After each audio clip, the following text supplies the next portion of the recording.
Hello and welcome to Ula Tea Leaf Readings. My name is Lenor and tonight I'm going to be reading your tea leaves. This is a horoscope for Aries. If Aries is your solar, lunar, ascendant / rising sign, then this is a message for you. Okay, let's get started.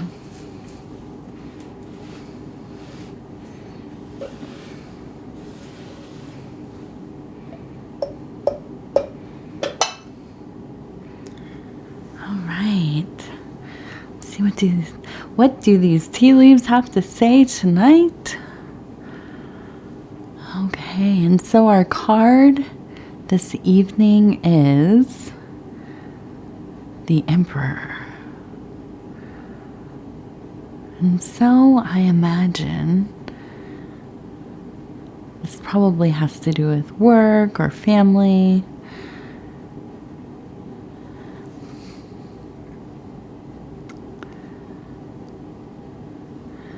And something maybe, I don't know, administrative. It's not a lot here. Kind of everything bunched together. But I have this kind of very, it feels very deserty to me for some reason. Here I see two people kind of looking out over, it looks like a mountain range maybe, and maybe some cattle right here. And so I feel like you are almost feeling very separated from everybody else. If you've ever been in kind of the, what do they call them, the flyover states in the middle, especially in the western section of the middle of the country, in Montana, Wyoming, you know, big parts of Utah, Nevada, Texas even. These are places where the sky is expansive, the land is forever. And, you know, usually depending on where you're at, of course, pretty barren. I mean, it looks barren. Obviously, it's not. There are a lot of beautiful indigenous plants growing, and animals and things. But it can make you feel very small, right? If you've ever, usually we're driving through these places, right?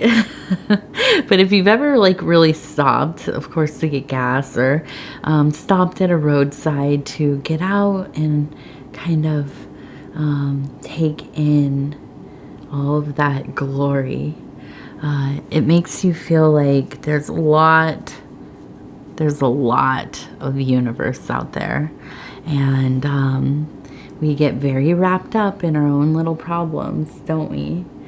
But being in places like this are reminders that we're part of something much bigger.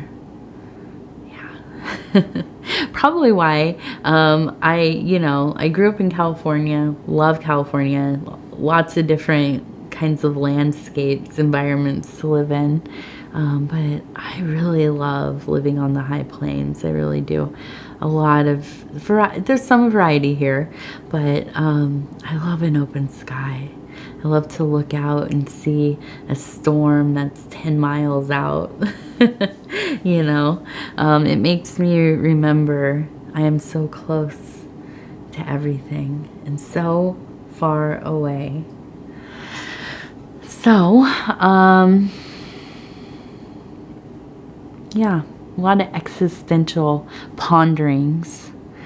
Now, in this one, it looks like we have a person who is kind of standing, maybe raising something up. And then we have, I can't help but think, and this is probably because I have a toddler, but a child grabbing on to, your dress, your pants, whatever, whatever they can get a hold of, and just having quite a meltdown, a little fit, wanting your attention, going on and on.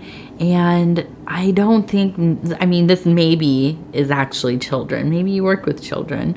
Maybe you are like myself, stay-at-home parent. You are around children all the time. Maybe a grandparent who watches after some of the kids. But I think likely this is actually about you in a leadership role. I think that you maybe are in some kind of management role, or you are hoping to be.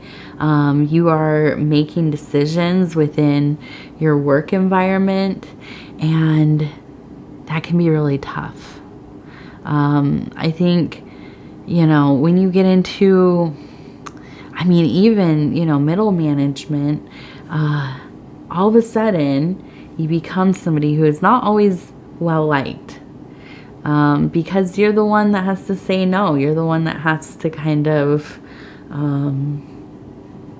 you know, do the tough things. And by the way, why I've never been a manager. I'm not good at that. At home, yes. But I've always dodged any kind of management.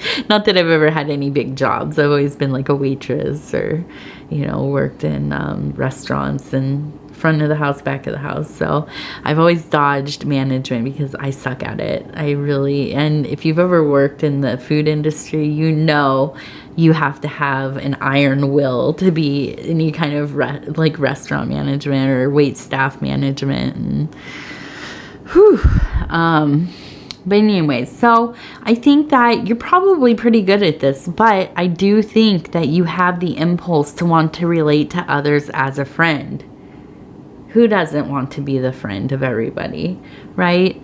But I don't think this is the way that, you know, it can't be like this all the time at work. I mean, I feel like very rarely is there that person who is like a, you know, a supervisor or whatever, and they're like down with everybody. And I don't think that that's like, that doesn't happen as much as we hope it would.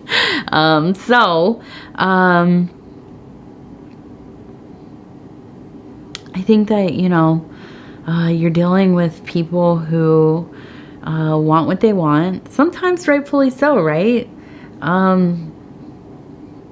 We all have to advocate for ourselves, but you also, as we know, when you work in an environment where you probably haven't chosen everybody that works there who's around you. Maybe you have, it depends on what you do, but you know, you're going to be thrown in there with a lot of different kinds of personalities. And some people are just not very good communicators.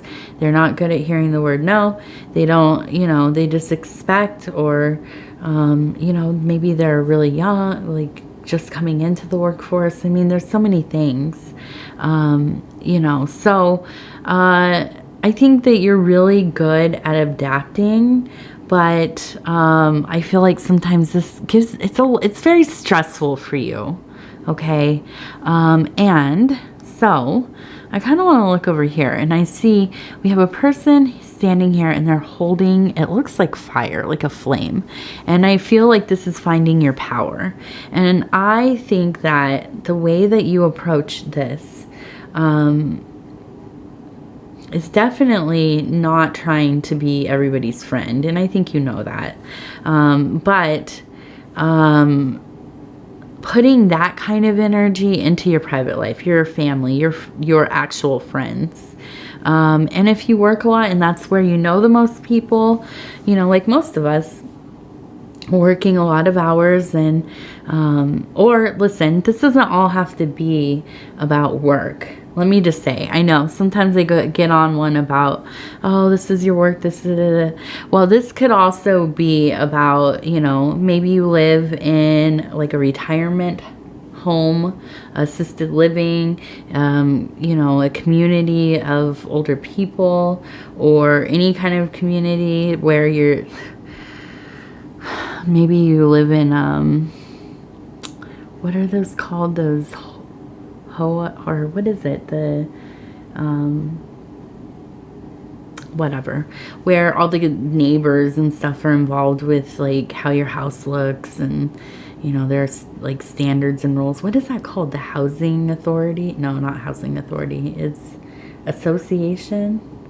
Housing association. I don't know what the O stands for though. I don't know. Anyways, people up in your business and navigate. I mean, you have to choose to live there, so maybe you like that. But you know, you're going to be dealing with all kinds of personalities no matter what you're into. Even if, you know, something that's really popular here, maybe it is everywhere, but in the Midwest, I've noticed this a lot. There are a lot of groups of retired people that get together for coffee at the grocery store, at like McDonald's or like a diner, and they do it almost every morning. And I've heard, you know, because I've lived in smaller towns in the last like 10 years. And so I'll go in there sometimes in the morning to like when I'm running my errands and stuff, and they will be scrapping with one another, like really going in on each other. And I can only imagine it takes a lot, especially if you've known people for a long time and like you meet up all the time to, you know, gossip and chit chat and whatever. And then they're just like really, I mean, sounds like they're gonna really like go, you know, come to blows sometimes. So anyways, everywhere you go, you know, there's you have to be diplomatic on some level. Okay, so this is applicable to all kinds of things. Now, I do think putting the effort into being connected with people, you know, well received and receiving other people well should be kept for your family, you know, and your close friends, your chosen people, right? The people you really care about, the people that, you know, that you have a life with. And again, I know you spend a lot of time with people at work. They might feel like family, but especially if you are in a position of any kind of authority, even if it's just a tiny bit, there's always going to be those weird dynamics.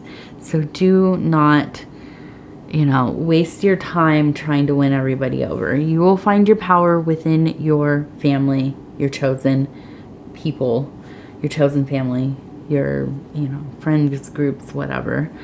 And that's all you need, ultimately, you know, even if it's online. I like to mention this stuff. And I know some of you say, well, I don't have a lot of real friends in real life, or, you know, I don't really know anybody anymore. And I get that. I feel about the same way. You know, I mean, I have friends that I talk to on text and online and stuff, but you know, I have a family and a home I take care of, and it's about all my energy goes to, besides, you know, doing our businesses. And so I get it. But, you know, these could be your online peoples. They're just as valid. And so, you know, find a place where you feel, I mean, you know, it's an intentional connection versus a place where you're just kind of thrown together. And, you know, don't spend forever trying to make that work. We also have this little flower. It looks like it's growing out of the spiritual, metaphysical rim here into the emotional. And I just see, you know, once you get yourself a little more reoriented, more in that emperor, you know, the emperor is a lonely guy, ultimately. Nobody can really connect to the emperor except for maybe the empress. And even that can be troubled. So you have to really, when you want to take these positions of leadership, you have to really consider, is this going to alienate you to some degree? And yeah, usually. So if you are the leader in your workplace, definitely, you know, within your family or and you might be the leader there too, ultimately, but, you know, share the power. Even if it's just you and your kids, let them have a little bit of leadership there. It'll be easier for everybody. So anyways, it's all about balancing this stuff out. Having reasonable intentions. Most of us aren't looking for friends at work. I never was good at that. I did a couple times when I was younger, but I just was bad at, like, I worked and then I wanted to get out of there. Usually I was going to a different job, working another shift, but I would be out as fast as I could. All right, let's see. So we have a bird that looks like it's pooping, and let me tell you, if you get pooped on by a bird, it is really good luck. So yeah, gross. Hopefully it doesn't ruin your clothes, but good luck. You have good luck coming along. We do have some emotionality here. I feel like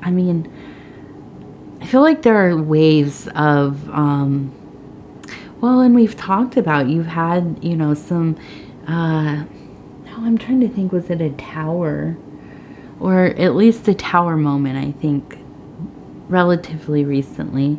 And I think those feelings are still coming up for you. Of course they are. I think it was something very life-changing. So as you're working to continue to kind of heal yourself, you know, find some kind of emotional ease at times, you know, just really be very kind, compassionate, empathetic to yourself. These things take time, and I think you're doing a good job. And focusing on your work and your responsibilities, that can be helpful. Just don't hide from everything in that. Okay, we have the Wild Bohemian affirmation cards. We're doing the fire element. Oh, and actually, did I redo these with the emblem? I get so confused where I'm at. This might be for the next cycle already. Okay, and I'm going to go ahead and cut these. We're going to look at this one. Okay, and it says, I am infinite. It's more than okay to believe in miracles. Rely on joy as your foundation. Yeah, this one's a hard one for me. I want my foundation to be joy, but I don't trust joy all the time. I get messy when I'm too joyful for too long. You know, but I think it would be nice to be a person that could really build off of joy.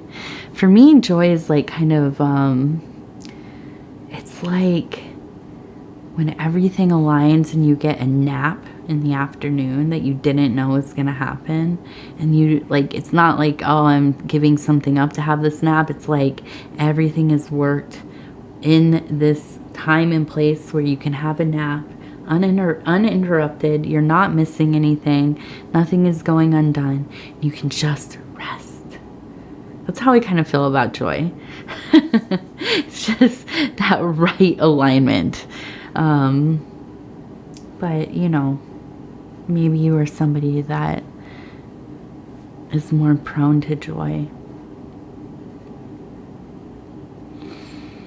And let's all believe in miracles. Every moment is a miracle. I try to think of it that way. I mean, goodness, with all of the variables in the universe, every single split second is a miracle. All right.